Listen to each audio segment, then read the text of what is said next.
Hello everyone, সকলোকে welcome জানাইছো YouTube channel happy home আসামলৈ। মোৰ নাম শ্ৰী ভৱেশ ৰয় আৰু আজিৰ পৰা কিছুদিন আগত আমাৰ মাননীয় মুখ্যমন্ত্ৰী মহোদয়ে ফেচবুক লাইভ যোগে ঘোষণা কৰিছিল যে তেওঁ গ্ৰেজুৱেট টিচাৰ আৰু পোষ্ট গ্ৰেজুৱেট টিচাৰৰ যি নিযুক্তি সম্পৰ্কীয় বা ৰিজাল্ট সম্পৰ্কীয় ইনফৰমেশ্যন আছে তেওঁ নেক্সট ফেচবুক লাইভত শ্বেয়াৰ কৰিম বুলি কৈছিল। গতিকে মাননীয় মুখ্যমন্ত্ৰী মহোদয়ে আজিৰ ফেচবুক লাইভত নিযুক্তিক লৈ পেলাই বা আমাৰ গ্ৰেজুৱেট টিচাৰ পোষ্ট গ্ৰেজুৱেট টিচাৰৰ ৰিজাল্ট কেতিয়া দিব বা বাকী শিক্ষক নিযুক্তি সম্পৰ্কীয় আৰু কিছুমান কথা তেওঁ কৈছিল।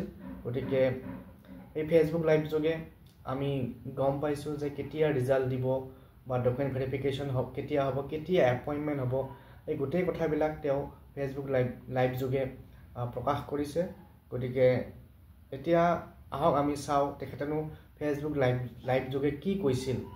আৰু যিসকলে এই চেনেলটো ফাৰ্ষ্ট টাইম চাইছে কাইণ্ডলি ছাবস্ক্ৰাইব কৰি দিব আৰু শ্বেয়াৰ কৰি দিব আপোনালোকৰ ফ্ৰেণ্ড চাৰ্কুলৰ মাজত, যাতে সকলোৱে ৰিজাল্ট সম্পৰ্কীয় বা নিযুক্তি সম্পৰ্কীয় আপডেটখিনি পায়। অকল graduate teacher post graduate teacher বুলি নহয়, বাকী যিখিনি এল পি স্কুল বা ইউ পি স্কুলৰ যিখিনি টিচাৰ্ছৰ কাৰণে এপ্লাই কৰিছে তেওঁলোকেও যাতে ইনফৰমেশ্যনখিনি পায়, তাৰ কাৰণে ভিডিঅ'টো শ্বেয়াৰ কৰি দিব। তো আহক এতিয়া মাননীয় মুখ্যমন্ত্ৰী মহোদয়ে কি ক'লে চাওঁ। ফেচবুক লাইভতে পাই আছোঁ বিজিটি ৰিজাল্ট কেতিয়া দিব, গ্ৰেজুৱেট টিচাৰৰ ৰিজাল্ট কেতিয়া দিব। মই হ'ব খোজা শিক্ষকসকলক এটা অনুৰোধ কৰিম যে আপোনালোকে যদি ধৈৰ্য যদি আপোনালোকৰ নাথাকে, তেতিয়াহ'লে আপোনালোকে শিক্ষক হৈ ছাত্ৰ ছাত্ৰীসকলক ধৈৰ্য, নিয়মানুৱৰ্তিতা, শৃংখলাবদ্ধতা এই জ্ঞানবিলাকৰ বিষয়ে কেনেকৈ আপোনালোকে ল'ৰা ছোৱালীক শিকাব। মই আপোনালোক যি ধৰণে উদ্গ্ৰীৱ হৈ আছে, মোৰ চিন্তা সিমানেই বাঢ়ি গৈ আছে যে আপোনালোকে একোজন প্ৰকৃত শিক্ষক হ'ব পাৰিবনে নাই। সেয়েহে যিমানে আপোনালোকৰ চিন্তা বাঢ়িছে, নিযুক্তিৰ তাৰিখো মই 15 দিনকৈ আগুৱাই লৈ গৈ আছো, যাতে আপোনালোকৰো এটা ধৈৰ্যৰ পৰীক্ষা আমি ল'ব পাৰোঁ। তথাপিতো আপোনালোকে যিহেতু সুধি থাকে, সেইকাৰণে মই উত্তৰ দিব খুজিছোঁ। মে' মাহৰ প্ৰথম সপ্তাহত পোষ্ট গ্ৰেজুৱেট আৰু গ্ৰেজুৱেট টিচাৰ যি 9,075টা পদৰ গ্ৰেজুৱেট টিচাৰৰ নিযুক্তি পৰীক্ষা হৈছিল, তাৰ ফলাফল সেৱাই ঘোষণা কৰিব। কিন্তু তাৰ পিছত আপোনালোকৰ ডকুমেণ্ট ভেৰিফিকেশ্যন হ'ব আৰু ফাইনেল নিযুক্তি 10 অক্টোবৰত হ'ব। আৰু 10 অক্টোবৰলৈ আপোনালোকে ধৈৰ্য ধৰিবই লাগিব, কাৰণ আমিও আপোনালোকৰ অকণমান ধৈৰ্যৰ পৰীক্ষা কৰিব খুজিছোঁ।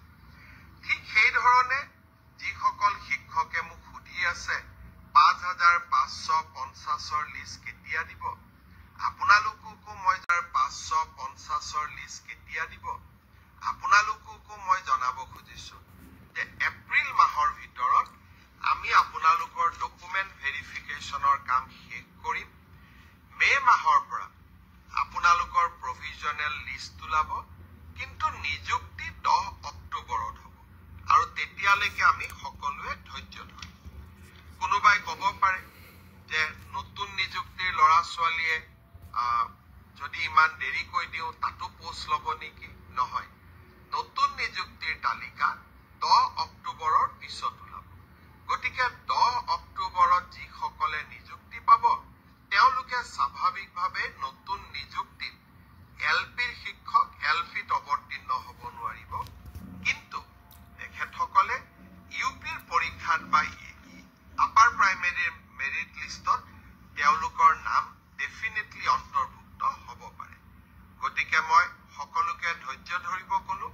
গ্ৰেজুৱেট আৰু পোষ্ট গ্ৰেজুৱেট টিচাৰৰ ৰিজাল্ট মে' মাহত, কিন্তু আফটাৰ ডকুমেণ্ট ভেৰিফিকেশ্যন নিযুক্তি 10 অক্টোবৰ।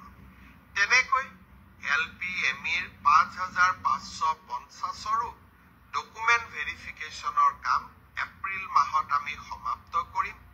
মাৰ্চ মাহৰ পৰা প্ৰভিজনেল লিষ্ট ওলাব, কিন্তু নিযুক্তি 10 অক্টোবৰত হ'ব। এতিয়া মই আহিছোঁ এটা নতুন